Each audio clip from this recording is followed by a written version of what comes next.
करेगा। अब अगर आज आप अकेले हैं तो इन फ्यूचर इंशाल्लाह आपके पीछे पूरा काफिला होगा। जो अस्सलाम वालेकुम dear student, welcome to my channel. I am कमीशा बीबाटा। जी स्टूडेंट, ये वीडियो है जी स्पेशल एमडी कैट रिपीटर्स के लिए जिन्होंने 21 में एमडी कैट दिया था लेकिन उसको पास नहीं कर पाए। तो अक्सर जो बच्चे हैं मुझे इंस्टाग्राम पे और इसके अलावा कमेंट सेक्शन में मैसेज कर रहे होते हैं कि आप भी हम बहुत ज़्यादा परेशान हैं, हमारा एमडी कैट क्लियर नहीं हुआ, अब हमने एमडी कैट रिपीट करना है, हमें उस हवाले से कोई गाइडेंस दे दें। अब जो सा है हम बहुत ज़्यादा परेशान हैं, फैमिली का कोई अच्छा रिस्पॉन्स नहीं है और बहुत ज़्यादा टेंशन में और स्ट्रेस में है। तो स्टूडेंट पहले नंबर पे तो आपने ना टेंशन लेनी है, ना स्ट्रेस में जाना है, ना खुद को अंडर कॉन्फिडेंट करना है, ना खुद को डिमोटिवेट करना है। ये जो मेरी बात है आपने पल्ले बांध लेनी है। दूसरे नंबर पे अगर आपको लग रहा है कि हमारे साथ कोई भी नहीं है, हमारा साथ कोई भी नहीं दे रहा, चाहे वो पेरेंट्स हैं, चाहे वो आपका फैमिली मेंबर है कोई, या फिर आपके कोई रिश्तेदार हैं, तो स्टूडेंट इन सब बातों को इग्नोर कीजिएगा। क्योंकि अगर आपके पेरेंट्स को पहले नंबर पे कभी भी बेवफाई नहीं करते, वो हमेशा हमेशा लॉयल ही होते हैं। लेकिन अगर आपको वो कुछ कह रहे हैं या फिर आपको आपका साथ नहीं दे रहे, आपको मतलब कह रहे हैं जी तुम नहीं कर सकते या फिर तुमने क्लियर नहीं किया, ये तुम्हारी मिस्टेक्स हैं, ये वो, तो फिर इसमें उनका कसूर नहीं है। यकीन करें, ये सोसाइटी के प्रेशर में आके वो आपको इस तरह के कलमात और अल्फाज कह रहे होंगे और आपने खामोशी के साथ जो सा है, अगर आपका अपना ज़मीर ये कह रहा है कि नहीं एमडी कैट मैं क्लियर कर सकता हूँ और आपका ज़मीर आपको इजाज़त दे रहा है रिपीट करने की, तो लास्ट में 2022 में दोबारा से अटेम्प्ट कीजिएगा।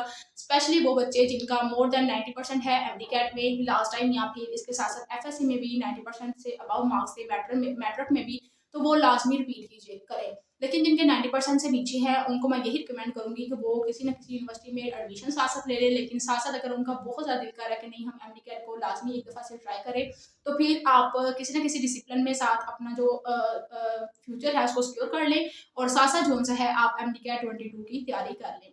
अब हम अगर बात करें पेरेंट्स की, तो अगर कोई पेरेंट मेरी ये वीडियो देख रहा है तो उनसे मेरी हम्बल रिक्वेस्ट है जी प्लीज़ अपने बच्चों को जो सा है टेंशन में मजीद ना लाइएगा। ये जो जर्नी है ये आगे ही बहुत ही डिफिकल्ट है। ये तो जो एमडी कैट के बच्चे होते हैं वो जिंदा रूहों की तरह होते हैं।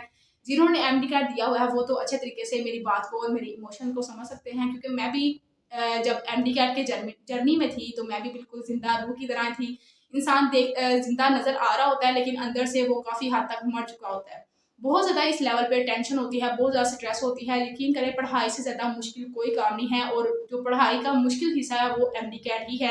एफएससी भी इतनी मुश्किल नहीं लगती। एमडी कैट जो होता है वो चूंकि टाइम भी शॉर्ट होता है, सिलेबस भी ज़्यादा होता है और इसके अलावा स्ट्रेस लेवल भी बहुत ज़्यादा हाई होता है, क्योंकि ये ज़िंदगी का गोल जो होता है हमारा उसको मटीरियलाइज करने के दिन होते हैं और हम बंदे के जहन में यही चाह रहा होता है कि अगर मेरे ये दिन मेरे साथ वफा इन्होंने ना की तो शायद मेरी जो ज़िंदगी है वो पता नहीं कि किस तरह से गुजरेगी। तो ऐसी कोई भी बात नहीं, जो डॉक्टर नहीं होते उनकी भी लाइफ होती है और इसके अलावा अगर आपकी लाइफ में फेलियर्स आ रहे हैं तो आप फेलियर से बहुत कुछ सीखने वाले हैं। आपको बहुत कुछ सीखने को मिलेगा। आप कामयाबी से इतना नहीं सीखते जितना आप नाकामी से सीखते हैं। खुद को जो सा है आपने खुद ही मोटिवेट करना है, सेल्फ मोटिवेटर बने, ना कि आप बैठ के ये देखें कि कोई आए हमें मोटिवेट करे और हम अपनी स्टडी तैयार करें स्टार्ट करें। कभी भी कोई भी आपको मोटिवेट नहीं करेगा। कब शायद ही किसी का कोई अल्फाज इस तरह का हो जो आपको मोटिवेट करने वाला हो इस लेवल पे, नहीं तो अक्सर जो आपको कमेंट्स मिलेंगे सुनने को वो सारे के सारे डीमोटिवेट करने वाले होंगे। तो लिहाजा आपने खुद को इस तरह का बनाना है कि आपने तमाम जो कमेंट्स हैं लोगों के, फैमिली के और इसके अलावा जो रिश्तेदारों के, उनको इग्नोर करके एक साइड पे करके एक कान से सुना दूसरे कान से निकाल के अपना जो टारगेट है उस पर फोकस करना है। हर बंदे की ज़िंदगी में कुछ ना कुछ फेलियर्स लाज़मी होते हैं और हमेशा वो बंदा जो ज़िंदगी में बहुत आगे जाता है उसको हमेशा फेलियर्स का सामना लाज़मी करना पड़ता है, क्योंकि बगैर नाकामी के कामयाबी का भी कोई समझे कि हाथ-पाँव नहीं होता। जितना आप नाकामी से सीखते हैं उतना आप कामयाबी से नहीं सीखते। नाकामी से आप अपनों के जो से आप जान जाते हैं कि मेरा अपना कौन है और कौन मेरा नहीं है और इसके अलावा बहुत कुछ आपको सीखने को इस जर्नी से मिला है। अगर आपने 21 में एमडी कैट क्लियर नहीं किया तो कोई बात नहीं, मैं भी एमडी कैट 2 दफ़ा मैंने भी दिया था और मैंने भी ये सारी सूरत हाल फेस की हुई है। और लेकिन अल्लाह का शुक्र है मेरी फैमिली ने मुझे बहुत ज़्यादा सपोर्ट किया, बहुत ज़्यादा सपोर्ट किया। अगर मैं आज ज़िंदा हूँ तो यकीन करें सिर्फ़ और सिर्फ़ अपनी फैमिली के सपोर्ट की वजह से हूँ। मैं तो ऐसी थी जिसने इतना ज़्यादा डिप्रेशन में मैं चली गई थी कि आप सोचें कि मैंने काफ़ी देर डिप्रेशन की मेडिसिन खाई और जो-सा है डिप्रेशन इतना हाई लेवल का था कि मैं आपको बता नहीं सकती। मैं समझे कि इस इतना सर पे मैंने सवार कर दिया था एमडी कैट को कि मैं कहती थी कि मैंने डॉक्टर के अलावा कुछ बनना ही नहीं है और मेरा फ्यूचर ही ये है। इसके बगैर अगर मैं ना बनी तो पता नहीं लोगों का क्या रिस्पॉन्स होगा और इसके अलावा पता नहीं मैं कैसे ज़िंदगी बसर करूँगी। लेकिन अल्लाह का शुक्र है बगैर नहीं अगर क्लियर हुआ तो ज़िंदगी भी बसर हो रही है, लोगों के जो रिस्पॉन्स हैं वो भी चेंज हो गए हैं। लोग तब तक आपको जो सा है कहते रहेंगे, डिमोटिवेट करते रहेंगे जब तक आप कुछ बन नहीं जाते। जब आप कुछ बन जाएँगे फिर जो है लोगों का जो रिस्पॉन्स है, जो रिएक्शन है वो बिल्कुल चेंज हो जाता है। वो लोग जो आपको कभी मुड़ के नहीं देखते, वो सड़क क्रॉस करके दूसरे किनारे पे खड़े भी हों, वो आके आपको सलाम कर रहे होते हैं, आपका हाल-चाल पूछ रहे होते हैं। तो बहरहाल ये सारी बातें एक साइड पे, आपने अपनी स्टडी पे फ़ोकस करना है और जो पेरेंट्स मेरी वीडियोज़ देख रहे हैं, उनसे मेरी रिक्वेस्ट है कि ये आपके फूल हैं और ये आपके हमारे जो चमन वतन पाकिस्तान है, उनके हीरो हैं।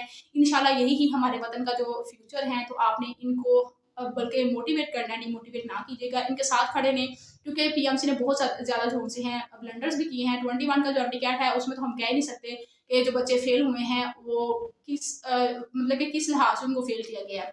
कोई लेवल ही नहीं है, कोई मतलब कि समझे कि कोई इंसाफ और नाइंसाफ़ी का कोई पैमाना ही नहीं था। 2021 में बहुत सारे ब्लंडर्स हुए हैं और कोई भी बच्चा जो-सा है वो ये जो जिनका एडमिशन हुआ है और जिनका नहीं हुआ वो समझे बराबर ही हैं। वो अलग बात है कि जिनका एडमिशन हो गया उनकी लक काम कर गई। ये ठीक है कि उन्होंने मेहनत की होगी।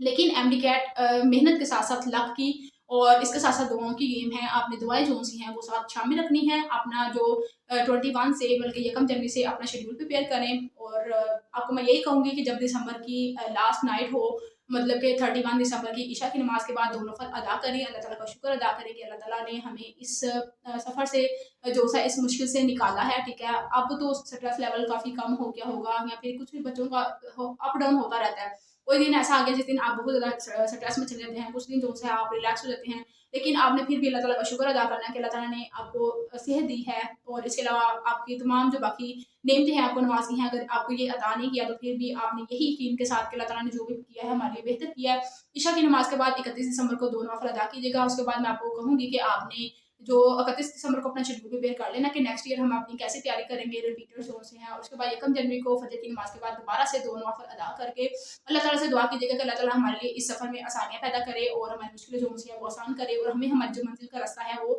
मिल जाए और हम अपनी मंज़िल तक जो है आसानी से पहुँच जाएँ। उसके बाद जो है आप अपना जो शेड्यूल है उसके अकॉर्डिंग तैयारी शुरू कर दें। अल्लाह ताला इंशाल्लाह अगर आपके हाथ में बेहतर हुआ तो आपको कामयाबी देगा। बाकी किसी किस्म की गाइडलाइन की ज़रूरत हो तो आप मुझसे कमेंट सेक्शन में या फिर इंस्टाग्राम पे पूछ सकते हैं। मैं खुद एमडीकैट की स्टूडेंट रही हूँ और इसके अलावा मैंने बहुत सारे बच्चों को एमडीकैट की तैयारी भी कराई है। कुछ बच्चे जो उनसे हैं वो फर्स्ट अटेम्प्ट में भी मेडिकल कॉलेजेस में एडमिशन ले चुके हैं और कुछ बच्चे ऐसे हैं जो 4 टाइम अटेम्प्ट करने के बावजूद भी मेडिकल कॉलेजेस में नहीं जा सके। इसमें ना बच्चों का कसूर है और ना ही टीचर्स का कसूर होता है। ये समझे कि लक और किस्मत और मेहनत और ये सारी चीज़ें मिलके जो है ये डिसाइड करती हैं कि क्या आप डॉक्टर बनेंगे या नहीं बनेंगे। और अपना जो पास्ट है उसको छोड़ के उसको मतलब कि एक साइड पे रख के अपने फ्यूचर की तरफ फोकस कीजिएगा। उसको देखिएगा कि आगे हमने हमारी लाइफ में क्या-क्या होने जा रहा है और हमने खुद को किस तरह से जो-सा है प्रिपेयर करना है इन मुश्किलात से गुज़रने के लिए और इनको फोकस करने के लिए। तो बाकी आपने जो टेक्स्ट की और इसके अलावा किप्स की और स्टार अकेडमी की जो प्रैक्टिस बुक है वहाँ से ज़्यादा से ज़्यादा प्रैक्टिस कीजिएगा। अपना जो सिलेबस है एक शेड्यूल के मुताबिक चलिएगा। आज आप अकेले हैं तो इन फ्यूचर इंशाल्लाह आपके पीछे पूरा काफ़िला होगा। जो लोग आपको छोड़ चुके हैं और जो आपके बारे में बुरा-भला कह रहे हैं या फिर आपको डिमोटिवेट कर रहे हैं, इंशाल्लाह कभी वो ही आपके हाथों में हाथ मिलाएँगे और आपके जो है पीछे-पीछे चलेंगे। और कोई नहीं जो हमारे पास बीज है उसको भी पौधा बनने के लिए दफ़न होना पड़ता है और इसके अलावा अगर शम्मा है उसको रोशन होना है तो उसको भी खुद को जलाना पड़ता है। तो आपको भी ज़ाहिर है कि इस जर्नी के दौरान बहुत सारी कोशिशें, मेहनतें करनी पड़ेंगी, बहुत सारे हर्डल्स आएँगी, बहुत सारी मुश्किलात आएँगी। आपने बहादुरी के साथ इनका सामना करना है और सब्र के साथ और जो-सा है कंसिस्टेंसी के साथ अपना काम जो-सा वो जारी रखना है। इंशाल्लाह अल्लाह ताला आपको एक दिन कामयाब करेगा। बाकी मिलते हैं जी नेक्स्ट वीडियो में। अपना बहुत सारा ख्याल रखिएगा, मुझे दुआ में याद रखिएगा। अल्लाह हाफ़िज़।